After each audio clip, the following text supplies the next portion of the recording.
जीत और हार केवल आपकी सोच पे निर्भर करती है। मान लो तो हार, ठान लो तो जीत। इन्हीं लाइंस के साथ मैं शिवानी पाल, मेरे YouTube channel education with Shivani Pal में आप सभी का बहुत बहुत स्वागत है। जैसा कि आज का हमारा टॉपिक है, स्वतंत्र भारत के या इंडिपेंडेंट भारत के पहले प्रधानमंत्री नेताजी सुभाष चंद्र बोस जी को होना चाहिए था, लेकिन अभी हम लोग क्या पढ़ते हैं, स्वतंत्र भारत के पहले प्रधानमंत्री पंडित जवाहरलाल नेहरू जी हैं। आज का हमारा अगर ये विषय है तो जो थंबनेल में है कि आखिर नेताजी सुभाष चंद्र बोस जी को होना चाहिए था, आखिर ऐसा क्यों है?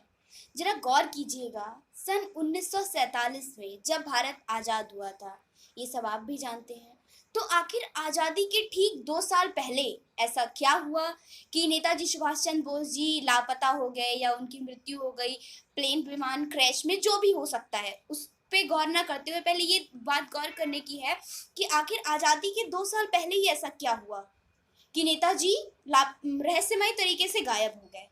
फिर अगर आप अपने दिमाग में ये भी सोचिए, जब भारत आज़ाद हुआ था उस टाइम अगर नेताजी सुभाष चंद्र बोस जी होते तो क्या पंडित जवाहरलाल नेहरू जी को प्रधानमंत्री बनाया जाता? क्या नेहरू जी और गांधी जी नहीं चाहते थे कि नेताजी सुभाष चंद्र बोस जी आगे बढ़े? इन्हीं लाइंस को मैं आज आपके सामने एक आर्टिकल के माध्यम से पेश करना चाहती हूँ। एक हिस्ट्री की बुक है सर जीडी बख्शी जी की, जो उन्होंने नेताजी सुभाष चंद्र बोस जी के ऊपर लिखी है। उसमें ब्रिटेन के प्रधानमंत्री, जब भारत आज़ाद हुआ था उस टाइम तो वो ब्रिटेन के प्रधानमंत्री थे, लेकिन जब वो भारत आए थे सन 1956 में, करीब भारत को आज़ाद हुए उस टाइम 9 साल हो चुके थे। वो कलकत्ता आए हुए थे। उस टाइम कलकत्ता के गवर्नर सर पीवी चक्रवर्ती जी थे। वो पीवी चक्रवर्ती जी के मेहमान थे। दोनों लोगों की आपस में बातचीत चल रही थी। सर पीवी चक्रवर्ती जी ने ब्रिटेन के प्रधानमंत्री लॉर्ड क्लीमेंट एटली जी से पूछा, क्या आप बता सकते हैं कि भारत की आज़ादी में सबसे बड़ा योगदान किसका है, सबसे बड़ा सहयोग किसका है? क्योंकि जब सन 1942 में भारत छोड़ो आंदोलन शुरू किया गया था, 2 साल के अंदर ही अंग्रेजों ने 1944 में भारत छोड़ो आंदोलन को कम्प्लीटली बंद कर दिया था, यानी कि दबा दिया था। फिर ऐसा क्या हुआ 3 ही साल के अंदर कि अंग्रेज भारत छोड़ के भाग गए? उन्होंने सिर्फ एक शब्द में उत्तर दिया। इसका उत्तर है सिर्फ नेताजी सुभाष चंद्र बोस और उनकी आज़ाद हिंद फौज।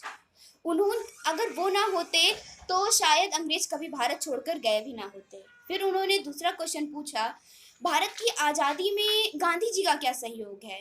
उन्होंने पहले क्वेश्चन को सुना, फिर वो थोड़ा सा मुस्कुराए और उन्होंने कहा, गांधी जी का सहयोग भारत की आज़ादी में बहुत ही कम है।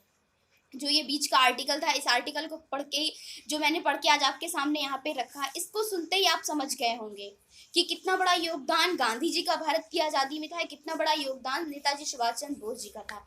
आखिर क्यों इतिहासकारों के पास पन्ने कम पड़ गए नेताजी की इन खूबियों को लिखने के लिए? यही बातें थी जो आज मैं आपके सामने लेके आई। शायद अगर ये बात आपको पता होगी तो बहुत अच्छी बात है, नहीं पता होगी तो शायद ये आपके लिए बहुत अच्छा होगा। वीडियो अगर अच्छा लगा हो तो वीडियो को लाइक कीजिएगा, चैनल को सब्सक्राइब कीजिएगा और जहाँ तक उसके वीडियो को शेयर कीजिएगा। Thanks for watching my video.